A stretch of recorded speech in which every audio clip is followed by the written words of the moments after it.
greetings from Vienna, and thank you so much for joining me for today's Junk Journal with Me session. We are working on a prompt from Junk Journal January, and today's prompt is floral, which seems to be very easy because don't we all just love our flowers in our journals? So I'm starting off with a cardstock that I had used a die cut on from AliExpress, which I will link below. This is the first time I'm using this die cut shape, and I'm totally loving it.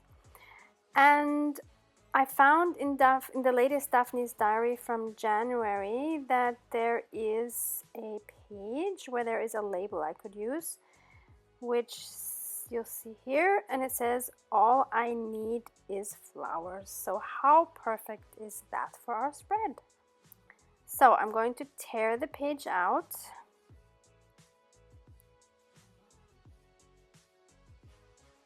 and then I'm just going to use my paper trimmer and trim around that so-called label, and I'm just leaving a little of that peach on the outside as well, because I think that looks really nice. And so now I'm going to use that on my little, what do you call that, like a Rolodex card shape thing. Yeah, so that works out really, really nicely. I love that. And so I'm just using my tacky glue to adhere that onto that cardstock.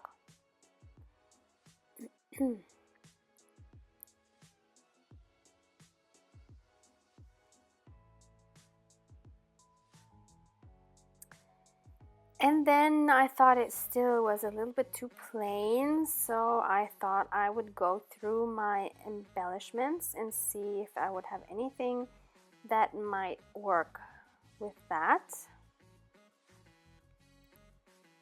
So I specifically wanted to go through my paper flowers.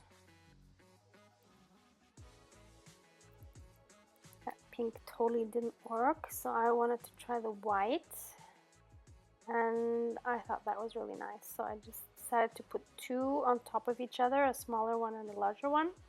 And then this butterfly caught my eye. It's made out of fabric, and I had cut it out a long time ago. There was a die cut that came with the Sizzix foldable die cut machine, and this fabric also came with it with a few others.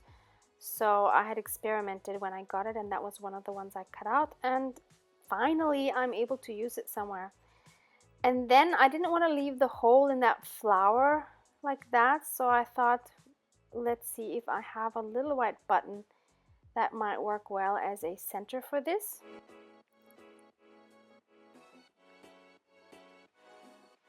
And I choose the smallest one that I can find. This one has 4 holes. I definitely prefer the ones with 2 holes because it's just quicker to sew on, because I wanted to sew it. But it is what it is, and so I just sewed it on with the 4 holes. I have my white twine there. And the way I do it, if I want to add a bow on the front, is I just go from the top in, and then that means that the last hole I come out will be from underneath to the top again, and so I have 2 ends that I can just tie a bow with. And so that's what it looks like. I was really pleased with how that turned out. And so now, looking at the page, I thought, okay, it needs a background and it needs another element. So I had my wonderful book that I got from the secondhand store with these amazing flower illustrations, and I had pre-picked out 2 that I couldn't previously decide on because they both are just beautiful. But I ended up going with this one in the end because the colors matched the colors of the cardstock a little bit better. So I went with that, and then while I was at it, I was thinking, well, wouldn't it be nice to use the index to use as a background page because that has all the flower names on it. So I thought that would work really nicely for this topic. So I'm just trimming that down to fit my page.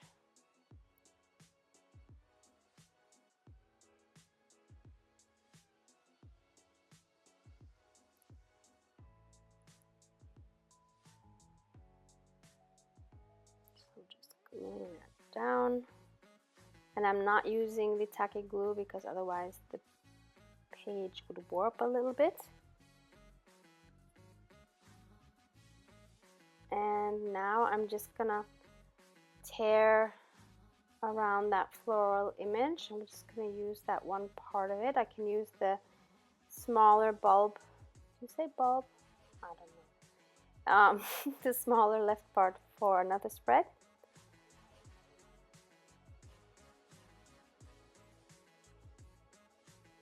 So I thought that worked pretty well. And then I did want to add that butterfly somehow.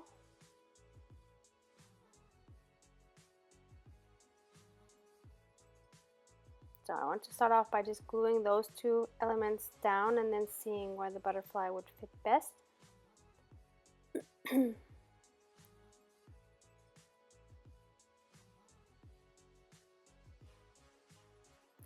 And since I put that flower so far on the right hand side, and the flower on this cardstock, the one with the button, is also on the right hand side, it definitely needed the butterfly to balance it, so that there was an element also on the left hand side to make your eye wander there as well. So here is again a classic with 3 elements, which always works out really nicely. It's an odd number, which always is good. And the 3 particularly, I believe, works really well to keep your eyes wandering from one point of the page to the other. So that worked out just great. And all I'm doing now is adding the date with my roller stamp, rotatable stamp from AliExpress that I have in my last December haul, and I'm using the